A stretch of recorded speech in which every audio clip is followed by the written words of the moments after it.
اعوذ باللہ من الشیطان الرجیم بسم اللہ الرحمن الرحیم۔ معزز اور محترم سامعین و ناظرین، السلام علیکم ورحمۃ اللہ وبرکاتہ۔ دوستو، دعا ہے کہ دوران بیان ہونے والی کمی بیشی، غلطی، کوتاہی اور زبان کی لغزش کو اللہ تبارک و تعالی اپنی بے مثال رحمت کے سبب معاف فرمائے، آمین ثم آمین۔ حضرت شیخ عبد القادر جیلانی رحمۃ اللہ علیہ، جیسا کہ ہم جانتے ہیں، بہت بڑے عالم تھے، محدث بھی تھے، بہت بڑے صوفی اور بزرگ بھی تھے۔ ان کا واقعہ ہے کہ ایک دفعہ ان کے سامنے ایک ابر چھا گیا اور اس میں سے چمک ظاہر ہوئی۔ انہوں نے اس کی طرف دیکھا تو اس کے اندر سے ایک آواز آنے لگی۔ آواز کی طرف متوجہ ہوئے تو اس آواز میں ان سے کہا گیا کہ آپ کی عبادت، آپ کا زہد و ریاضت، آپ کے مجاہدات سے ہم بہت خوش ہو گئے، اس لیے آپ سے نماز معاف کر دی جاتی ہے۔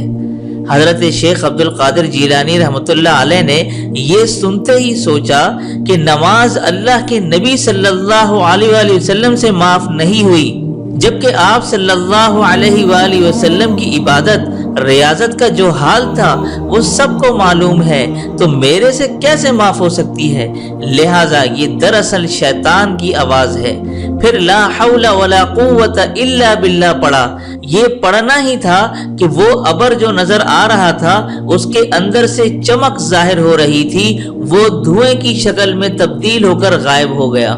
حضرت شیخ عبد القادر جیلانی رحمۃ اللہ علیہ سمجھ گئے کہ دراصل یہ شیطان کی آواز تھی۔ پھر کچھ دیر بعد اسی طرح ہوا، اس کے اندر سے کہا گیا کہ آپ رحمۃ اللہ علیہ کو آپ کے علم نے بچا لیا۔ حضرت شیخ عبد القادر جیلانی رحمۃ اللہ علیہ نے فوراً اس کے جواب میں فرمایا کہ میرے علم نے نہیں، میرے اللہ نے مجھے بچا لیا۔ ناظرین گرامی، دیکھا آپ نے کہ علم انسان کی رہنمائی کرتا ہے، لیکن بچانے والی ذات تو اللہ تعالی ہی کی ہوتی ہے۔ اگر اللہ نہ بچانا چاہے تو وہ عالموں کو بھی گمراہ کر دے، جیسے بہت سے ہو جاتے ہیں۔ اسی طرح کا ایک دوسرا واقعہ ہے کہ حضرت شیخ عبد القادر جیلانی رحمۃ اللہ علیہ ایک مرتبہ بڑی شدت سے پیاس محسوس کر رہے تھے۔ حضرت شیخ عبد القادر جیلانی رحمۃ اللہ علیہ نے جنگلات میں کئی سالوں تک زندگی گزاری ہے، ریاضت کے لیے، مجاہدات کے لیے۔ اس زمانے میں پانی ایک دفعہ نہیں ملا، بڑی شدت کی پیاس لگ رہی تھی، دور دور تک پانی کا نام و نشان نہیں تھا۔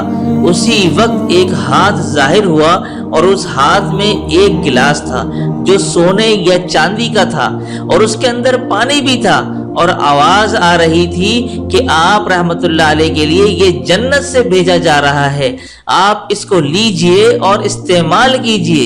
حضرت شیخ عبد القادر جیلانی رحمۃ اللہ علیہ نے سمجھ لیا کہ یہ شیطان کی مکاری ہے، لہٰذا لا حول ولا قوت الا باللہ پڑھا۔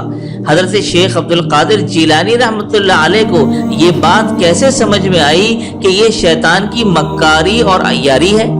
یہ بات سمجھ میں آئی شریعت کے علم سے، کیونکہ یہ سونے اور چاندی کا گلاس تھا، اور سونے اور چاندی کا استعمال اللہ کے نبی صلی اللہ علیہ وآلہ وسلم کی شریعت میں ممنوع ہے، حرام ہے اور ناجائز ہے۔ دنیا میں رہتے ہوئے جنت سے وہ چیز دی جائے جو خود شریعت کے اندر حرام ہو، یہ کیسے ہو سکتا ہے؟ شیطان نے بہکانے کی کوشش کی، لیکن شیخ عبد القادر جیلانی رحمۃ اللہ علیہ سمجھ گئے۔ لا حول ولا قوت الا باللہ پڑھا تو شیطان کہنے لگا آپ رحمۃ اللہ علیہ کے علم نے آپ کو بچا لیا۔ حضرت شیخ عبد القادر جیلانی رحمۃ اللہ علیہ نے فرمایا کہ علم نے نہیں، بلکہ میرے اللہ نے اور اللہ کے فضل نے مجھے بچا لیا۔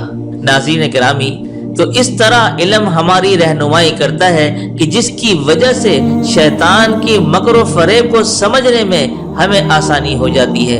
تو امید کرتا ہوں آپ تمام ناظرین و سامعین نے اس واقعے کو بے حد پسند فرمایا ہوگا۔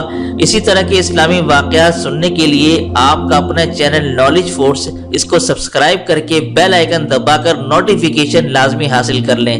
السلام علیکم ورحمۃ اللہ وبرکاتہ۔